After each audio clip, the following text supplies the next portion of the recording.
Subscribe करें और bell दबाएं ताकि कोई खबर रह न जाए।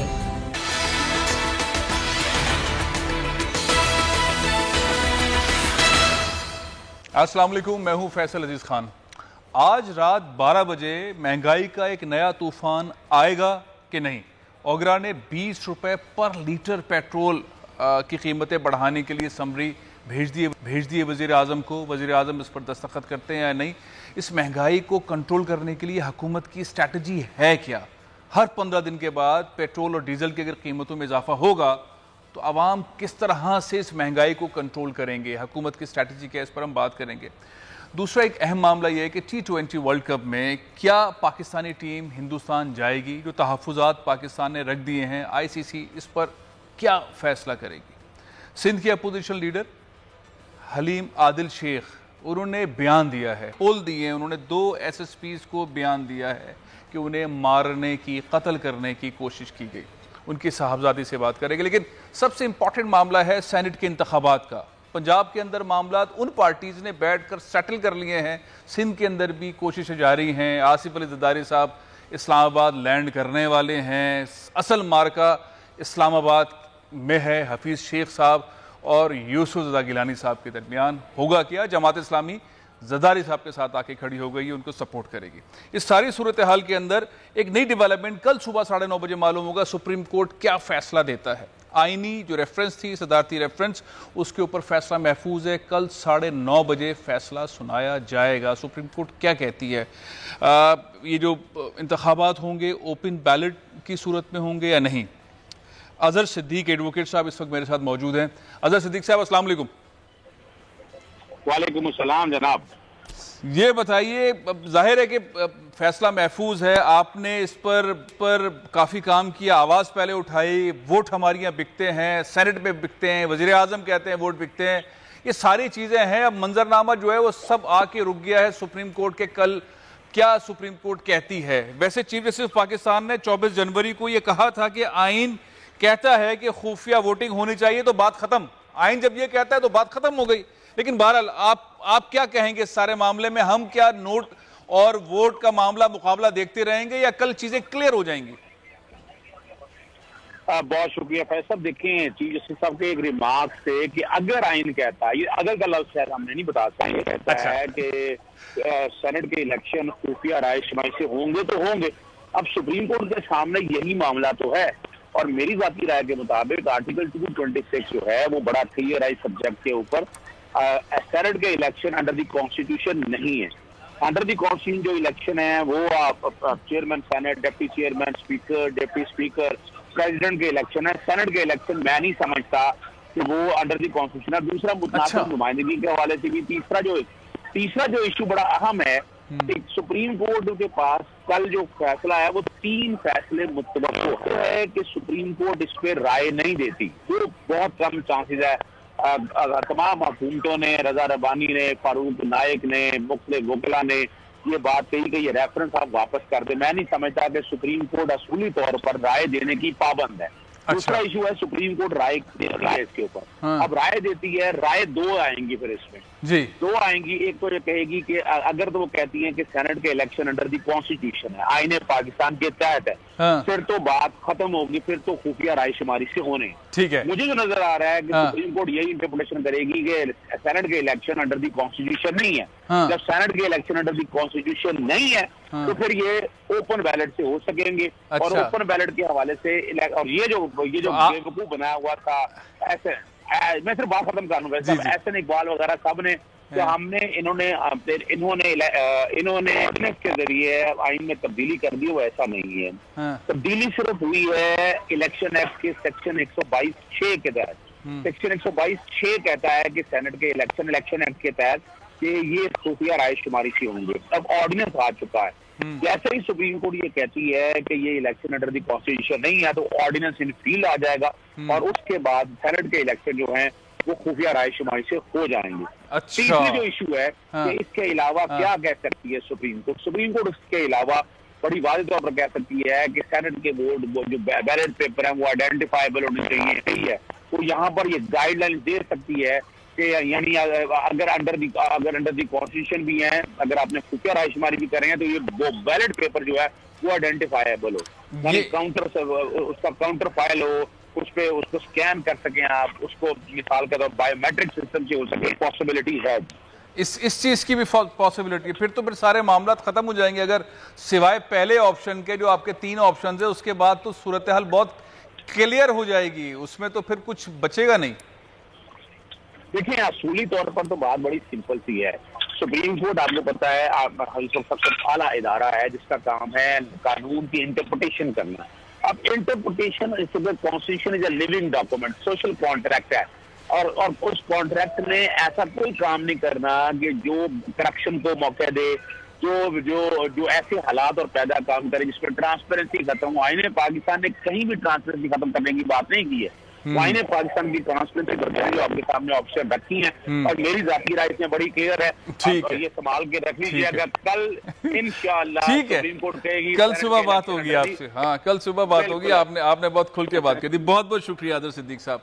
मामला यह है कि सेनेट के इंतखाबात के अंदर इस दफा जितनी डिबेट हुई है, तरीक़ेकार के ऊपर डिबेट हुई है, इस सवाल को बार बार उठाया गया है कि लोग वोट खरीदते हैं, सेनेटर बन जाते हैं, और बार बार गुफ्तगू हो रही है। कल भी 75 करोड़ की बात हुई, इससे पहले बहुत सारी बात हुई। पंजाब के अंदर तो चीज़ें सेटल हो गई हैं, सिंध के अंदर बड़े ऑप्शंस हैं। वो पार्टियां जो एक दूसरे से कभी बात नहीं कर रही थी, कई सालों से बात नहीं कर रही थी, वो एक दूसरे के ऑफिस में जा रही हैं। आज मीटिंग्स भी हैं, ये सीट्स ले लो, वहाँ सपोर्ट कर दो। मुत्तहिदा कौमी मूवमेंट, पाकिस्तान पीपल्स पार्टी एक साथ है, PTI और फिर MQM एक साथ है, वहाँ पे जमात इस्लामी जो है वो ज़रदारी साहब के साथ आके खड़ी हो गई। बड़ी अच्छी अच्छी डेवलपमेंट है। ससी पलीजू साहिबा पाकिस्तान पीपल्स पार्टी की सीनियर रहनुमा है, सेनेटर हैं, वो इस वक्त मेरे साथ मौजूद हैं। अस्सलाम वालेकुम। वालेकुम अस्सलाम। आदा फैसल, कैसी हैं आप? अल्लाह का शुक्र, अल्हम्दुलिल्लाह।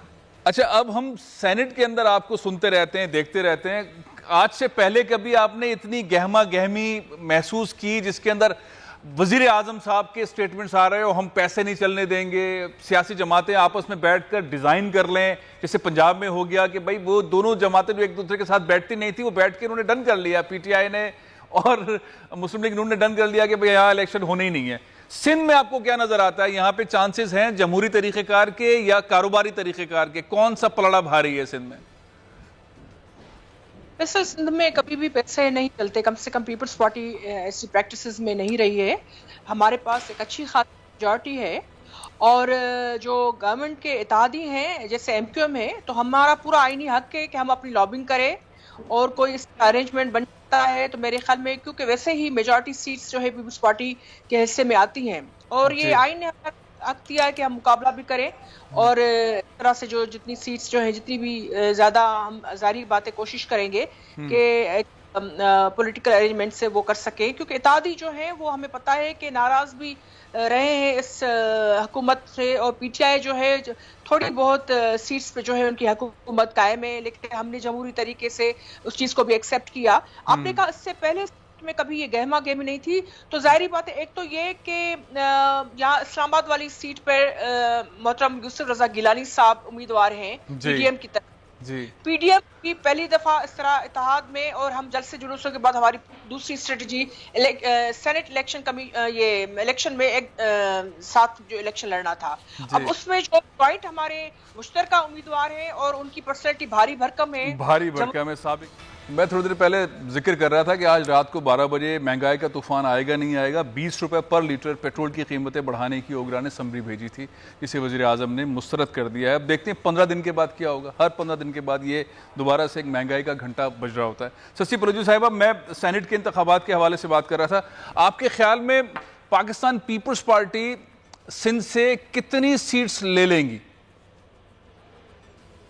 देखें, एक अददी लिहाज से एक नंबर करूं, प्रेडिक्ट करूं, ये नहीं होगा। मेरे ख्याल में अच्छी खासी सीट्स हम जीतेंगे, और उस मुकाबला भी उस तरह हम नहीं देखते, क्योंकि लोग हमारी पॉलिसीज, हमारी हिकमत अमली से वैसे ही राग़िब हैं, और वो समझते हैं। जैसे अभी महंगाई की आपने ही बात की, अभी न्यूज़ भी चल रही थी, यानी एक हर मर्तबा कहाँ पेट्रोलियम की कीमतें बढ़ती हैं, आप बताएं। और कम ही टूट गई है पाकिस्तानी अवाम की। और जो हमारे जलसे हुए हैं उसमें ही हमने देखा जो अवाम की नब्ज थी, वो जो लोग हमारे जलसों में लोग आ रहे थे, तो उससे पता चल रहा था कि ये हकीकत इस नई तब्दीली के नारे की आड़ में जो अभी ये जमटा उन्होंने इकट्ठा किया, उनसे बेजार है लोग और वो हकीकत तब्दीली चाहते हैं। उनको नया पुराना पाकिस्तान नहीं, जो जना का पाकिस्तान है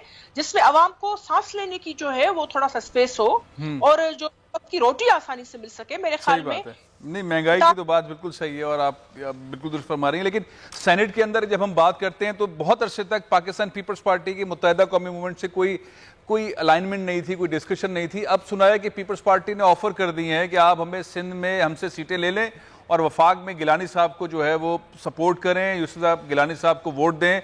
इस पर कोई अपडेट है, कोई डेवलपमेंट हुई है आपकी मुत्तहिदा कौमी मूवमेंट के साथ? कोई डन हो सका अब तक कोई बात? फैसल भाई देखें, आज जो पीटीआई की तरफ से लंच दिया गया आपको, और जब मुझे भी मीडिया से पता चला कि उसमें तो एमक्यूएम नहीं गई है और हम जो ऑफर किए वो कोई चुपके छुपा के नहीं, नासिर शाह साहब और वफ्द ने चेयरमैन भुट्टो जरदारी साहब और आसिफ अली जरदारी साहब के इंस्ट्रक्शंस पे ही एमक्यूएम से हमारी मुलाकातें रहती हैं। सारी बात वो भी सिंध की जो है सिंध बेस्ड जमायत है और कराची नुमाइंदगी रही है। उनकी सीट्स जो है आपने देखा कि पीटीआई के हिस्से में आई हैं, तो उनको ज्यादा पीटीआई से ही हो रहा होता है, हमें पता है। और पीपल्स पार्टी जब भी हाथ बढ़ाया है तो हमने उनके मामलात भी हल किए हैं, जो भी जायज चीजें हैं तो हमने सबके सामने वो चीजें रखी हैं। और जाहिर बात है हम तवक्कुत करते हैं और हम समझते हैं कि एमक्यूएम चीज को समझते हुए जो यूसुफ रजा गिलानी साहब के हवाले से हमारा साथ देंगे और ख्वाहिश भी रखते हैं। तो इससे जो से कम हम जो इलेक्शन वैसे ही जीत रहे हैं इंशाल्लाह। बात सिर्फ वो नहीं है। चले, आपका पॉइंट आ गया। मैं रमेश कुमार साहब पीटीआई के रहनुमा वो मेरे साथ मौजूद हैं। डॉक्टर साहब, आपने गुफ्तगू सुनी शशि साहिबा की, मुत्तहिदा कौमी मूवमेंट और पीपल्स पार्टी करीब आ गए हैं सिंध के अंदर, बड़ी अच्छी एक डील ऐसा लगता है होने वाली है। ऐलान तो नहीं हुआ लेकिन बहरहाल आपके ज़ोराने के अंदर तशरीफ नहीं ले गए मुत्तहिदा कौमी मूवमेंट के लोग। आखिर कोई डेडलॉक आ गया है पीटीआई और एमक्यूएम के दरमियान? डन नहीं हो पा रहा सेनेट के मामलात के अंदर? डॉक्टर साहब,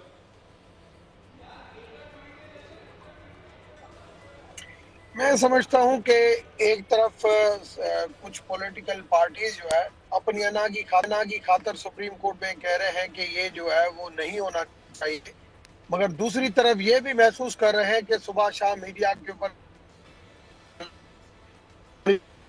हो रही है डेमोक्रेसी वाले से कि इस तरीके से मेंबर बिक रहे हैं, पैसों के ऊपर जा रहे हैं और जो स्ट्रेंथ जिसकी है उसके ऊपर नीचे रिजल्ट आ रही है।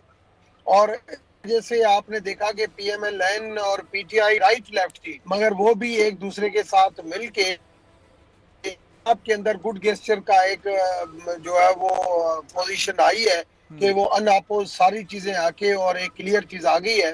तो इस वजह से पीपल्स पार्टी की हुकूमत भी सोच रही थी कि सिंध में भी एमक्यूएम को ये बात की है, मगर अब एमक्यूएम को साथ में इन्होंने इम्तिहान में जो डाला है वो मैं नहीं समझता कि एमक्यूएम के लिए पॉसिबल है कि अपनी वहाँ पे एक स्मूथ सेविंग के लिए सिंध के अंदर और अपनी फेडरल इत्तेहादी जहाँ पे दो मिनिस्ट्रियां हैं उनके पास और वो गवर्नमेंट में और इत्तेहाद को छोड़ दें। और अगर इसके साथ अगर वो कुछ भी करते हैं तो मैं समझता हूँ वो मुनासिब नहीं होगा। तो इस वजह से मुझे इसके अंदर ऐसी कोई तब्दीली नजर नहीं आ रही है। आपको तब्दीली नजर नहीं आ रही? मैं न्यूज ब्रेक ले रहा हूँ। न्यूज ब्रेक के बाद शशि फलोजू साहिबा से तब्दीली आ रही है एमक्यूएम और पीपल्स पार्टी में या नहीं, इस ब्रेक के बाद।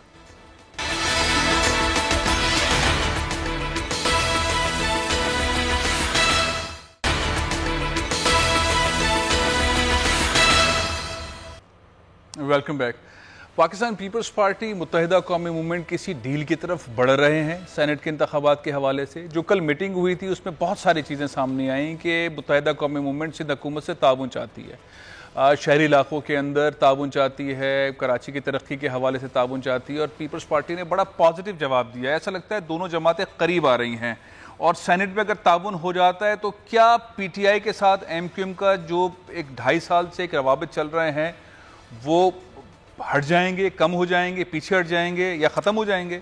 एमक्यूएम के किसी नुमाइंदे से भी हम बात करें। लेकिन शशि पलोजी साहिबा, ये एक फितरी इत्तेहाद है, कभी करीब होते हैं एमक्यूएम के साथ पीपल्स पार्टी के लोग, कभी दूर हो जाते हैं।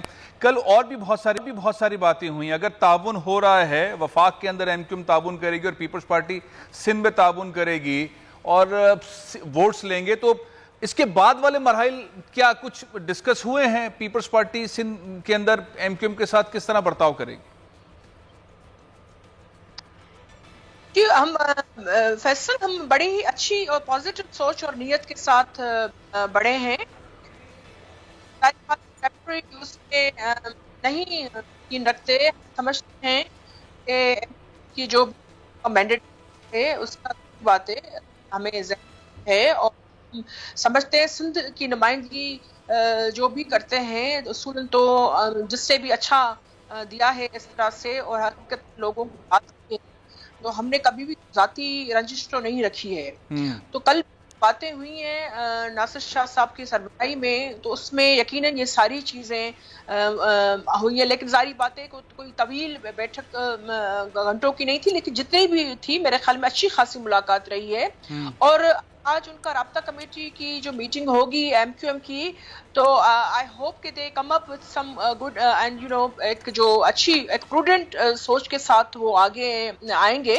तो उसमें कम सिंध में जो भी कराची भी सिंध का हिस्सा है और हमारे इंटीरियर सिंध के भी जो है अजला वो भी सिंध का हिस्सा है, तो जिसकी जो मैंडेट है नुमाइंदगी है, जाहिर बात है हम चाहेंगे कि वो चीज़ों जो ज़ेरे बहस आए और इस चीज़ के हवाले से अच्छी पेशरफ्त हो। डॉक्टर साहब, आप क्या कहेंगे? ये इत्तेहाद कहीं पीटीआई के साथ डील, बार बार बहुत सारे वादे कसमें, एमक्यूएम नाराज तो नहीं है पीटीआई के साथ? कोई ऐसा फैसला तो नहीं आ जाएगा कि पीपल्स पार्टी के साथ जाके खड़ी हो जाए? मुझे ऐसी कोई थोड़ा वजन जरूर एमक्यूएम का अगर दूसरी तरफ से कोई ऑफर आती है तो बढ़ता है, मगर आप किसी भी किस्म की बीच में कोई ब्रीच मैं नहीं समझता हूँ कि पीटीआई और एमक्यूएम में इस वक्त अभी आ सकती है। अच्छा, तो मैं जिस तनख्वाह के ऊपर चल रहा है उसी तनख्वाह के ऊपर सारी चीजें चलती रहेंगी। कोई मुझे ज्यादा तब्दीली नजर नहीं आ रही है। पंजाब के अंदर भी आप सुन रहे थे, मगर वहां पे भी आपने देखा कि स्मूथली चीजें हो गई है। जहाँ पे भी आपको स्मूथली चीजें नजर आएंगी, जो बड़ा जो इसी तनख्वाह पे सब काम करेंगे कि पीपल्स पार्टी ये मार लेगी वो मार लेगी, मगर इतना इजी नहीं है, इतना इजी नहीं। बहुत बहुत शुक्रिया डॉक्टर रमेश कुमार साहब या शशि पलोजी साहिबा। सिंध के अंदर क्या होगा, एमक्यूएम रात को अनाउंस करेगी, राब्ता कमेटी क्या कहती है। और जरदारी साहब इस्लामाबाद पहुंच गए हैं, उनकी भी जो सियासत है उसके बड़े ज़बरदस्त रिजल्ट आ सकते हैं। यूसुफ गिलानी साहब का पलड़ा भारी है या हफीज शेख साहब का। लेकिन बलूचिस्तान में क्या हो रहा है? बलूचिस्तान के अंदर हर मेंबर जो है वो बहुत तगड़ा है, क्योंकि रेट्स बहुत ज़्यादा लगते रहे हैं। बलूचिस्तान के अंदर सब इस अंदाज से चलते हैं, सारे मेंबर्स इस तरह से अंदाज से चलते रहे हैं कि बस जो जिस तरह से डील हो जाए वैसा डील कर सकते। इस साल भी क्या यही सूरत हाल है? सीनियर जर्नलिस्ट शाहिद रिंद साहब मेरे साथ मौजूद हैं। शाहिद रिंद साहब, आपको आवाज़ आ रही है? जी भाई। अच्छा, अब क्या सीन है, क्या रेट है, क्या मामलात हैं? कोई मुफाहमत हो गई है बलूचिस्तान में या नहीं? देखिए, बज़ाहिर मफाहमत के लिए जो इब्तदाई फार्मूला हुकूमत और अपोजिशन की मीटिंग्स में आया था उस पर डिस्प्यूट 7-5 और क्योंकि हुकूमत का ये मौक़िफ़ था कि 8 सीटें हुकूमती इत्तेहाद और 4 सीटें अपोजिशन के हिस्से में आती हैं। अगर उस पर कोई मफाहमत हो जाती है तो वेल एंड गुड, लेकिन अपोजिशन ने उसे मानने से इनकार कर दिया और उन्होंने कहा 7-5 के फार्मूले पे अगर आप आते हैं तो हम आपके साथ बात कर सकते हैं।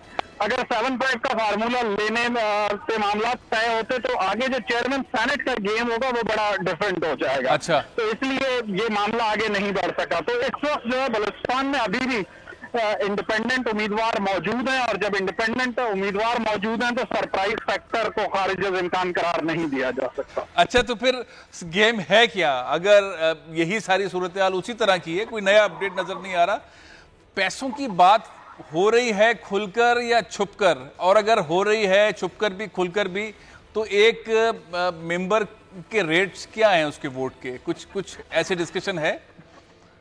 फैसल, बड़ी इंटरेस्टिंग बात आपको बताऊंगा। इस बार बलूचिस्तान में एक काम ये हुआ है कि जो इस वक्त सुप्रीम कोर्ट का केस चल रहा है उसकी वजह से पैसे देने वाले ने भी पैसे रोके हुए हैं और पैसे लेने वाले भी परेशान हैं।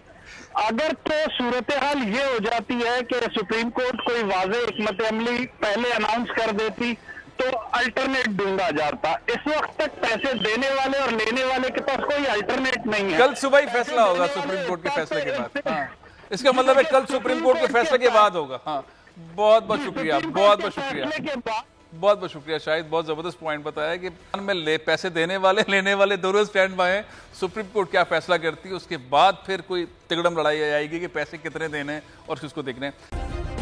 सब्सक्राइब करें और बेल दबाएं ताकि कोई खबर रह न जाए। एक और अहम मामला है, हलीम आदिल शेख साहब अपोजिशन लीडर बने, सिंध हुकूमत के लिए मुश्किलात पैदा हो गई, उनके खिलाफ मुकदमात हुए, उनकी फैमिली के बहुत सारे ऐसे मामला थे जिसको सिंध हुकूमत ने रोन डाला, उनके फार्म हाउसेस को तोड़ दिया, FIR उनके खिलाफ कट गई, इंसदाद दहशतगर्दी एक्ट जो है उसमें बाद में दाखिल किया गया।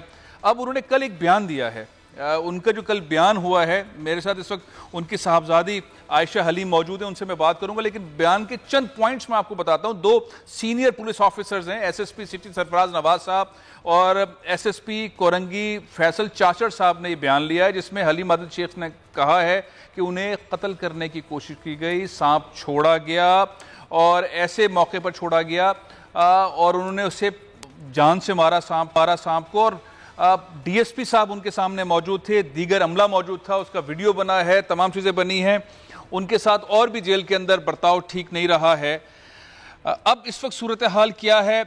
आयशा साहिबा, आपकी अपने वालिद से मुलाकात हो रही है, उनकी तबीयत कैसी है और मुकदमात के बारे में क्या तफसीलात हैं आपके पास? अस्सलाम वालेकुम। वालेकुम अस्सलाम। अल्लाह ताला का शुक्र है, पापा से हमारी मुलाकात हो रही है और जब से आई थिंक आफ्टर संडे जब उनको हॉस्पिटल में ट्रांसफ़र किया गया उसके बाद हमारे लिए पॉसिबल से मुलाकात करना नहीं हमारे लिए ठीक। आयशा, आपकी आवाज़ ठीक नहीं आ रही है, आवाज़ आपकी रुक गई है। मैं टेक्निकल टीम से कहूँगा उनकी आवाज़ ज़रा चेक। हलीम आदिल शेख साहब एक ऐसे पार्लियामेंटेरियन हैं जो वक्त के साथ साथ जो करप्शन के मामला हैं, मिसमैनेजमेंट के मामला हैं, वो ग्राउंड पर जाके शो करते रहे हैं और पीपल्स पार्टी की मैनेजमेंट, गवर्नेंस, उसकी गवर्नमेंट की वो शो करते रहे। तो उनके करीबी हल्के समझते हैं कि हलीम आदिल शेख को बाकायदा टारगेट किया गया, खासतौर पे अपोजिशन लीडर बनने के बाद जिन्होंने बिलावल भुट्टो ज़रदारी से मुताल्लिक कहा और मुराद अली शाह साहब से मुताल्लिक कहा और लीगर रहनुमाओं से मुताल्लिक कहा, तो उनकी जो अमलाक है उसको नुकसान पहुँचाया गया, उनके खिलाफ मुकदमात हुए, ये तमाम चीज़ें हैं। आयशा, आपको आवाज़ आ रही है? आयशा की आवाज़ नहीं आ रही। मेरी कोशिश होगी कि हम उनसे, उनकी साहबजादी हैं, उनसे पूछें कि अब सूरत हाल है क्या। कल जो उन्होंने बयान दिया है ये बहुत अहम बयान है जो हलीम आदिल शेख साहब ने 2 सीनियर पुलिस ऑफिसर्स को दिया है। उस खुलकर कहा है कि ये तमाम तस्वीर और वीडियो मौजूद हैं, सांप की तस्वीरें मौजूद हैं। जी आयशा। जी, आप लोगों को अब आवाज़ आ रही है? जी आ रही है। जी बिल्कुल आ रही है, कहिए। जी अच्छा, मैं आप लोगों को ये बता रही थी कि आफ्टर संडे जब वो हॉस्पिटल में ट्रांसफर हुए, हमारे लिए पॉसिबल हुआ उनसे बात करना, उनसे मिलना। आप बिल्कुल ठीक कह रहे हैं कि मेरे फादर ने जो क्लेम किया है उनके ऊपर 3 दफा असैसिनेट करने के अटेम्प्ट्स हुए इन द लास्ट 3 मरतबा। 3 मरतबा। पहली दफा उनकी गाड़ी के ऊपर फायरिंग हुई जब वो PSAT के इलेक्शन वाले दिन 16 फरवरी को उनकी गाड़ी पे फायर कराया गया। उनकी गाड़ी पे पुलिस के निशान मौजूद है, वहाँ पे जो लोग मौजूद हैं उनके एविडेंसेस मौजूद है, उनके बयानात मौजूद हैं। उसके बाद उन्हीं के ऊपर फायरिंग हुई और उन्हीं को जो है पकड़ लिया गया, उन्हीं को FIR दर्ज कर ली गई, उन्हीं को पुलिस स्टेशन में जाके गिरफ्तार कर लिया गया। आफ्टर दैट जब वो पुलिस की कस्टडी के अंदर थे, उनके ऊपर सांप छोड़ा गया और क्या कहते हैं उस सांप वो सेकेंड असैसिनेशन अटेम्प्ट था। थर्ड टाइम जो है जब वो जेल में थे, सेंट्रल जेल जब वो गए, तो उनको जो है एक गैंग ने, एक 50-60 लोगों के मॉब ने अटैक किया और उस मॉब के अटैक को पीपल्स पार्टी की नॉन क्रिमिनल्स थे, पीपल्स पार्टी के खून से, और हमें ये भी पता लगाया गया है कि सेंट्रल जेल को 2 बजे सील कर दिया गया था और सिर्फ जो उनके जानने वाले, जो उनके सिलेक्टेड लोग थे वो वहाँ पे थे, ताकि ना कोई रोकने वाला हो, ना कोई बचाने वाला हो। जेल के अंदर कौन थे? जेल के अंदर पुलिस वाले थे, जेल के अंदर कैदी थे, किन्होंने हमला किया? जेल के अंदर कैदियों ने हमला किया। जैसे ही वो सेंट्रल जेल के अंदर एंटर हुए, आप लोगों के पास वीडियोस भी आई होंगी चैनल्स के पास, तो उनको एक पुलिस वाला लेकर जाता है अंदर और कोई 50-60 जो है पीपल्स पार्टी के एफिलिएटेड लोग जो है वो पहले नारेबाजी करते हैं, जी भुट्टो के नारे लगाते हैं और फिर उनके ऊपर अटैक करते हैं। फिर पुलिस जो है बीच में आता है, उनको बचाते हैं, अल्लाह ताला का शुक्र है, अल्लाह का करम है। और फिर आप वीडियो में भी देख रहे हो कि वो भागते हुए बाहर लेके जा रहे होते हैं, अफरा तफरी का माहौल होता है। और फिर उसके बाद जाके उनको वहां रखा जाता है जहाँ पे एंटी स्टेट एलिमेंट्स, जहाँ पे फांसी घाट होता है, जहाँ पे आप जो है टेररिस्ट को रखते हैं, जहाँ पे उन लोगों को रखते हैं जो पता नहीं टेररिज्म में इन्वॉल्व होते हैं। उनको जब उन्होंने पानी तक मांगा तो उनको बोला कि ये बोतल ले और नलके से भर ले, ना उनको चादर दिया गया, ना तकिया दी गई, उनको कोई बी क्लास प्रिजन फैसिलिटीज नहीं दी गई। पर जब वो 2 दिन सेंट्रल जेल में रहे हैं, वो इंतहाई मुश्किल हालात में रहे। पहले अटैक हुआ, फिर उनकी जो चोटें, अभी मेरे पास मेडिकल रिपोर्ट भी मौजूद है, मेरे पास उनकी एक्सरे की फुटेज भी मौजूद है, अगर आपका अच्छा आयशा ये बताइए कि ये 3 दफा उन पे कातलाना हमला हुआ, उनके खिलाफ मुकदमा दर्ज हैं, अब जमानत के हवाले से क्या सूरत हाल है? आप जो अब तक की सूरत हाल है, उन्हें अस्पताल शिफ्ट कर दिया गया है, वो इस वक्त अस्पताल में, जिन अस्पताल के अंदर हैं, और जमानत के पहलू कहाँ तक आगे बढ़े हैं? सिंध का system, Sindh is this land of lawlessness, जहां आप कानून तो पता नहीं कहाँ चलता है, आप कुछ लेने जाएं, कुछ जस्टिस लेने जाएं तो मिलता नहीं है। इतने दिन से भी जो है डिलेइंग टैक्टिक्स यूज की जा रही है। कभी आईओ आपका चला गया, आईओ चला गया, आपका इन्वेस्टिगेशन ऑफिसर ठट्टा, कभी जो है वो ट्रांसफर हो गया इस कोर्ट से उधर। अभी तक उनकी जो है we are hoping and we are praying and our lawyers are on it. लेकिन सिंध की जो पुलिस है उसने जो एफआईआर दर्ज किए, हमारे मिनिस्टर्स, हमारे एमपीएस जो गए पुलिस स्टेशन के, भाई आप अगर आपने हलीमा शेख साहब के खिलाफ एफआईआर दर्ज किया, तो जिन लोग जो वहां पे और 1000 लोग कंसील्ड वेपन्स के साथ मौजूद थे पीपल्स पार्टी के, आप उनके लिए भी एफआईआर दर्ज करें तो हमारी तो एफआईआर तक नहीं दर्ज होती। तो बेसिकली पॉइंट ये है कि हम लोग जो शुरू से हमारी फैमिली की, हमारे पीटीआई के लोगों, अच्छा, इसका मतलब ये है कि उनकी जमानत के ऊपर अभी कुछ डेवलपमेंट नहीं। अच्छा ये बताइए, वफाकी हुकूमत की जानिब से, वजीर आजम पाकिस्तान की जानिब से, वफाकी काबीना के बहुत सारे मेंबर्स हैं, हलीम आदिल शेख अपोजिशन लीडर हैं, कोई राब्ता है आपका इमरान खान साहब से, किसी वफाकी वजीर से, शेख रशीद साहब से, गवर्नर सिंध से कोई ऐसा राब्ता है कि हलीम आदिल शेख साहब के साथ जो ज्यादती हो रही है, जैसा आप बता रही हैं, उसके ऊपर कोई उन्हें इंसाफ दिलवाया जाए? Definitely the thing is, party पहले दिन से, हमारे लीडर्स, हमारे एमपीएस, गवर्नर साहब, सब लोग हमारे साथ खड़े थे, हमसे कॉन्स्टेंटली टच में थे। हम लोगों का शुरू से प्रोग्रेटिव ये था कि हम लोग लीगली इस बैटल को फाइट करेंगे। पापा हलीम आदिल शेख साहब डरने वाले इंसान नहीं है, वो जुल्म से नहीं डरते, वो तो बहुत बहादुर हैं। तो अभी हम लोग we weren't scared, but problem is कि पुलिस ऑर्डर 2019 के बाद पुलिस जो है वो सिंध गवर्नमेंट के डायरेक्टली अंडर आती है, पुलिस जो है इंडिपेंडेंटली काम नहीं करती, which is why यहाँ पे जितनी तो जो मुतालबा किया हुआ आईजी को हटाने का, वो मुतालबे के अंदर अमल दरामद नहीं हो रहा। जो गवर्नर साहब भी कह रहे हैं, वफाकी वज़रा भी कह रहे हैं कि मुश्ताक महर साहब को हटाया जाए, पुलिस बाइज्ड है, हलीम आदिल शेख साहब के साथ बाइज्ड है। वो मुतालबा आपकी जानिब से, आपकी फैमिली की जानिब से भी हुआ, लेकिन वो हो नहीं पा रहा, मतलब आईजी साहब को हटाया नहीं गया अभी तक। Ayesha, because basically Sindh government उस प्रोसीजर में इन्वॉल्व है। पुलिस ऑर्डर 2019 के बाद directly just by establishment division और जस्ट बाय सेंट्रल गवर्नमेंट आप आईजी को रिमूव नहीं कर सकते। और आपको जाहिर सी बात है, अगर कोई बंदा उनका पॉन है, अगर पीपल्स पार्टी का पॉन है, एक आईजी या any of the other officers, तो वो क्यों चाहेंगे कि उनकी रोटेशन हो या उनको निकाला जाए? बहुत बहुत शुक्रिया, आपका पॉइंट आ गया। पॉइंट ये है कि जब खुलकर ये बात हो रही हो और धड़ल्ले से ये बात हो रही है और तब भी इंसाफ ना मिले, तो सवाल तो उठते हैं। पाकिस्तान पीपल्स पार्टी की हुकूमत में अपोजिशन लीडर के साथ जो कुछ हो रहा है, ये सवाल बड़े संगीन है, उठते हैं। और वफाकी वजीर, गवर्नर साहब, प्राइम मिनिस्टर साहब, ये सब लोग कह रहे हैं अमली तौर पर कुछ नहीं हो रहा। हलीम आदिल शेख साहब के साथ जो हुआ है, अब आगे क्या होता है बड़ी इंपॉर्टेंट चीज़ है। लेकिन एक चीज़ ये कि T20 वर्ल्ड कप हो रहा है, हिंदुस्तान में होगा, पाकिस्तानी टीम जाएगी नहीं जाएगी, तहफ़्फ़ुज़ात हैं, कोरोना बड़ा ख़तरनाक है हिंदुस्तान के अंदर, सिक्योरिटी के मामलात हैं, बहुत सारे मामलात हैं, टीम जाएगी कि नहीं जाएगी। ICC को पाकिस्तान क्रिकेट बोर्ड ने क्या लिखा है, नसीम राजपूत साहब मेरे साथ इस वक्त मौजूद हैं।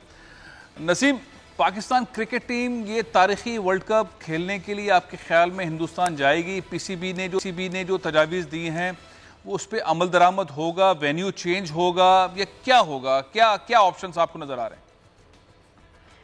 देखिए, पाकिस्तान क्रिकेट टीम दौरा करेगी, फैसल साहब जो दिखाई दे रहे हैं, दौरा करेगी हिंदुस्तान का सुबह 11।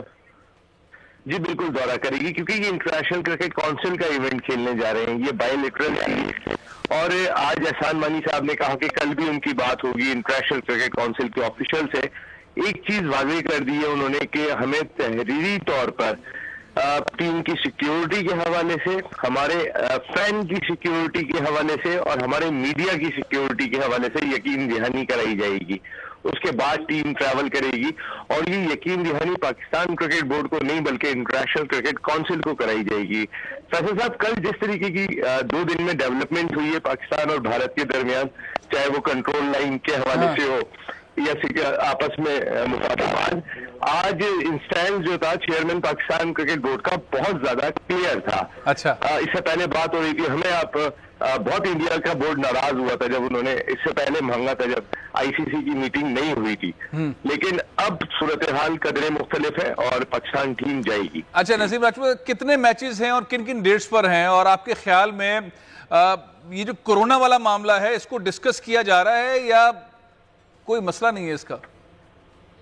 देखिए, कोरोना के एसओपीज अब इंटरनेशनल क्रिकेट काउंसिल के तहत बन रहे हैं। गो के जब बायलैटरल सीरीज होती है तो 2 बोर्ड आपस में बनाते हैं, लेकिन इस कोरोना वायरस के बाद इंटरनेशनल क्रिकेट काउंसिल का पहला इवेंट होने जा रहा है जो अक्टूबर में इंडिया में होगा, आईसीसी वर्ल्ड T20। और अब जितने भी एसओपीज हैं वो आईसीसी के तहत है। अब तक जितने बोर्ड हैं वो, जैसे न्यूजीलैंड में बहुत सख्त एसओपीज थे, पाकिस्तान में थोड़े से कम है लेकिन हम भी उसको फॉलो करते, श्रीलंका में थोड़े से रिलीज था। अब हर जगह के अपने एसओपीज हैं, लेकिन अब इंटरनेशनल क्रिकेट काउंसिल के अपने एसओपी, वो कोरोना वायरस के हवाले से जो भी गाइडलाइन देंगे। तो पाकिस्तान के कितने मैचेस हैं इंडिया में इस T20 वर्ल्ड कप में? देखिए, पाकिस्तान अभी शेड्यूल तो अनाउंस नहीं किया गया, लेकिन टीमों का फैसला हो चुका है। ग्रुप्स अभी तक अनाउंस जो बनेंगे, तो पाकिस्तान जाहिर इस टूर्नामेंट में 10 टीमें पार्टिसिपेट करेंगी, तो ग्रुप मैचेस ही पाकिस्तान को 4 तो मिलेंगे। उसके बाद पाकिस्तान सेमीफाइनल, फाइनल या जो अगर इन्होंने एक सेकंड कैटेगरी भी बनाने की बात कर रहे हैं कि यहाँ से 2 टीमें निकलेंगी हर ग्रुप से। अच्छा नसीम, फिर आपको नजर आता है कि अगर पाकिस्तान क्रिकेट टीम जाती है आईसीसी वर्ल्ड टूर्नामेंट खेलने के लिए T20 का, तो उसके बाद वाले एनवायरनमेंट में सॉफ्टनेस होगी और पाकिस्तान इंडिया सीरीज भी शुरू होने के चांसेस हैं? आपके हलकों में ये गुफ्तगू हो रही है? देखिए, नरेंद्र मोदी साहब के आने के बाद से तो ताल्लुकात बहुत ही खराब रहे पाकिस्तान और भारत के, लेकिन पिछले 3-4 दिनों में जिस तरीके की डेवलपमेंट हुई है, चांसेस नजर आते हैं। चलें आखिर में आ जाएं, पाकिस्तान सुपर लीग, बड़े जबरदस्त स्कोर्स हो रहे हैं, बड़े जबरदस्त चेस हो रहे हैं। पीएसएल के अंदर रन मशीनें कहां से आ गई कराची की विकेट्स के ऊपर? नसीम, देखिए, रन मशीन ऐसा लग रहा है कि दूसरी इनिंग में ही ज्यादा दिखाई दे रही है अब तक। फैसल साहब, जो 10 मैच हुए उसके अंदर कोई एक मैच भी ऐसा नहीं है कि टीम ने पहले बैटिंग की और वो जीतने में कामयाब हो गई हो। टारगेट चेस हो रहे हैं यहाँ पर, ड्यू फैक्टर भी बहुत ज्यादा हो जाता है सेकंड मैच के अंदर जब दूसरी मर्तबा टीम बॉलिंग के लिए आती है।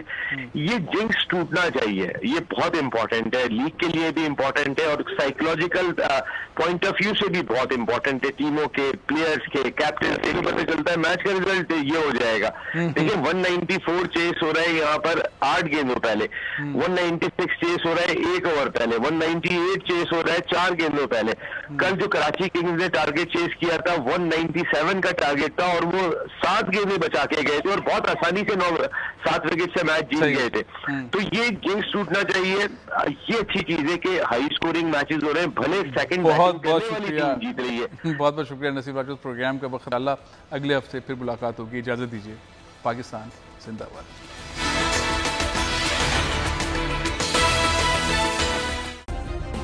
सब्सक्राइब करें और बेल दबाएं ताकि कोई खबर रह न जाए।